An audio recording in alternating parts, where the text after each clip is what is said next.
Hello అండి. ఈరోజు recipe వచ్చి వెజ్ దమ్ బిర్యానీ. రెస్టారెంట్ స్టైల్లో ఈజీగా ఇంట్లోనే ప్రిపేర్ చేసుకోవచ్చు. చాలా బాగుంటుంది. ఒకసారి మీరు కూడా ట్రై చేయండి. ప్రాసెస్లోకి వెళ్ళిపోదాం రండి. ముందుగా ఒక గిన్నెలో మనం కట్ చేసి పెట్టుకున్న బీన్స్, పొటాటో, క్యారెట్, పచ్చి బఠానీలు, ఉప్పు, పసుపు వేసి 10 మినిట్స్ బాయిల్ చేసి పక్కన పెట్టుకోవాలి. మనం దేనిలో అయితే బిర్యానీ చేస్తున్నామో మందపాటి ఒక గిన్నె తీసుకుని దానిలో బాయిల్ చేసిన అన్నీ వేసుకుందాము వెజిటేబుల్స్. తర్వాత మనం దీనిలోనే మసాలా దినుసులు కూడా అన్నీ వేసుకుందాము. దాల్చిన చెక్క, ఫ్లవరు, ఆకు, లవంగాలు, 2 ఇలాచీస్, కట్ చేసి పెట్టుకున్న పుదీనా, కొత్తిమీర, పచ్చిమిర్చి, అల్లం వెల్లుల్లి పేస్టు, గరం మసాలా, ఇంకా రుచికి సరిపడినంత సాల్ట్, కారం కూడా వేసుకుందాము. మసాలాలు ఉన్నాయి కాబట్టి మనం కారం కూడా కొంచెం చూసి వేసుకోవాలి.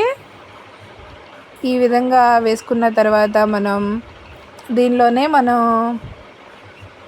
ఫ్రైడ్ ఆనియన్స్ పక్కన చేసి పెట్టుకోవాలండి. ఫ్రైడ్ ఆనియన్స్ కూడా మనం వేసుకుందాము. కొంచెం ప్రాసెస్ కొంచెం లెంతీ ఉంటుంది కానీ టేస్ట్ అయితే చాలా బాగుంటుంది. ఒకసారి అన్నీ చూస్తూ చేసుకోండి, చాలా బాగుంటుంది. తర్వాత ఒక స్పూన్ గీ, తర్వాత ఒక 2-3 స్పూన్స్ ఆయిల్, పన్నీర్ ముక్కలు, ఒక కప్పు పెరుగు, ఒక చెక్క నిమ్మరసం కూడా అన్నీ వేసుకుని కలుపుకోవాలండి. కలిపి ఒక పక్కన పెట్టుకుందాము. చూస్తున్నారుగా, ఈ విధంగా మొత్తం మిక్స్ చేసుకుని పక్కన పెట్టుకుంటే వాటన్నిటికీ మనకి కలిపి పెట్టిన మసాలాలు పడతాయి. ఈ లోపల మరో గిన్నెలో వాటర్ తీసుకుని కట్ చేసి పెట్టుకున్న 2 పచ్చిమిర్చి, కొత్తిమీర, పుదీనా, అల్లం వెల్లుల్లి పేస్ట్, ఆల్రెడీ మనం దాంట్లో మసాలాలు వేసాం కాబట్టి ఇందులో మనం కొంచెం కొంచెం వేసుకోవాలి.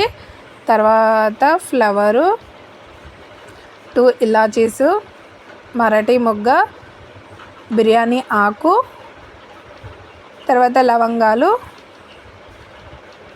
ఒక చిన్న ముక్క దాల్చిన చెక్క. చూస్తున్నారు కదా, ఈ విధంగా మొత్తం ఆయిల్ని బాయిల్ చేసుకోవాలి. రుచికి సరిపడినంత ఉప్పు కూడా వేసుకుని దీనిలో నిమ్మరసం కూడా పిండుకోవాలండి. అందువల్ల ఏమవుతుందంటే కొంచెం అన్నం అనేది పొడి పొడిలాడుతూ వస్తుంది. ఆయిల్ కూడా వేసుకుందాము.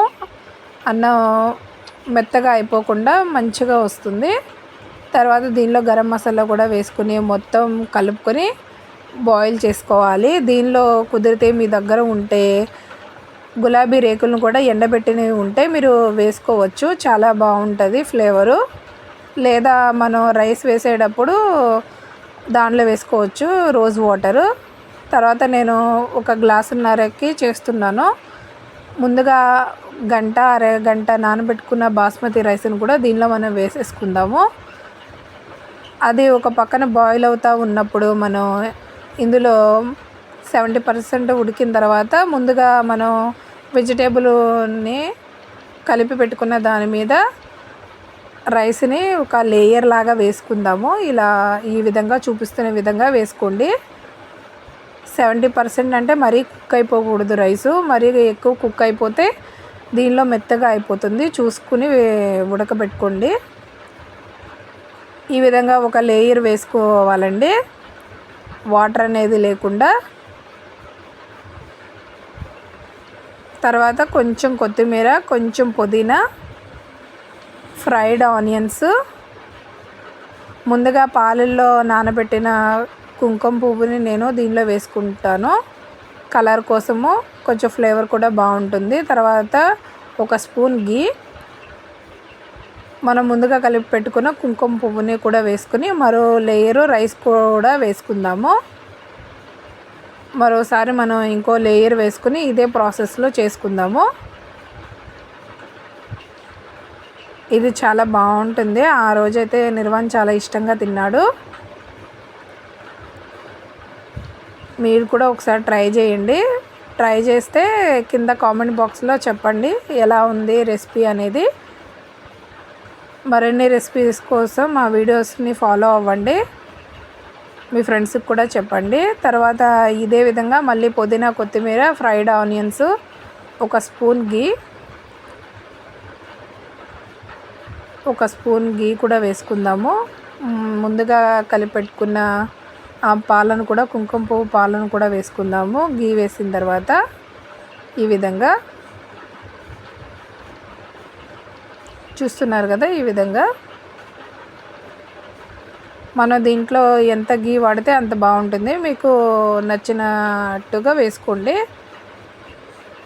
తర్వాత ఇదంతా వేసిన తర్వాత ముందుగా మనం బాయిల్ చేసిన వాటర్ని ఒక గ్లాస్లో తీసుకుని దానిలో మనం వేసుకుందాము. ఎక్కువ కింద అడుగంటకుండా చుట్టూతా వాటరు ఆ వాటర్తో మగ్గిపోయేలాగా చూస్తున్నారుగా, ఈ విధంగా వేసుకుని పైన టిష్యూతో కవర్ చేసుకుందాము. స్టీమ్ అనేది బయటికి పోకుండా. కొంతమంది చుట్టూతా మైదా అట్లా పెడతారు. మీకు కుదిరితే మీకు నచ్చితే అలా కూడా చేసుకోవచ్చు. నేనైతే ఈ టిష్యూతో ఇలా కవర్ చేస్తున్నాను. తర్వాత మనం మూత పెట్టేసుకుని ఒక 15 మినిట్స్ 20 మినిట్స్ కొంచెం సిమ్లో మగ్గ పెట్టుకుంటే సరిపోతుంది. దీని మీద కొంచెం బరువు అనేది పెట్టాను నేను, స్టీమ్ అనేది బయటకు పోకుండా. ఈ విధంగా మనం బిర్యానీని ప్రిపేర్ చేసుకోవచ్చు ఈజీగా. తర్వాత మనం మగ్గిందా లేదా అనేది మనం ఒకసారి చెక్ చేసుకుందాము. తర్వాత మనం మూత తీసి టిష్యూస్ని ఇలా రిమూవ్ చేయాలి. తర్వాత మనం ఒక గరిటెతో మనం చెక్ చేసుకుంటే బిర్యానీ రెడీ అయిపోయినట్టే. చూస్తున్నారు కదా, వాటర్ అనేది లేకుండా మనం ఈ విధంగా ప్రిపేర్ చేసుకోవాలి. ఇది కొంచెం ప్రాసెస్ ఎక్కువగా ఉన్నా కానీ టేస్ట్ బాగుంటుంది. తప్పకుండా మీరు ట్రై చేయండి. ఇదే ప్రాసెస్లో మనం పన్నీర్ బిర్యానీ కూడా చేసుకోవచ్చు. అది కూడా తొందరలో పోస్ట్ చేస్తాను. ఎంత కలర్ఫుల్గా ఉందో కదా, ఒకసారి చూడండి. ఈ విధంగా మనం పన్నీర్ బిర్యానీని, వెజిటేబుల్ దమ్ బిర్యానీని కూడా సేమ్ ప్రాసెస్లో చేసుకోవచ్చు. మా వీడియోస్ కనుక మీకు నచ్చితే లైక్ చేయండి, షేర్ చేయండి, సబ్స్క్రైబ్ చేయండి. మీ ఫ్రెండ్స్కి కూడా షేర్ చేయండి. Thank you.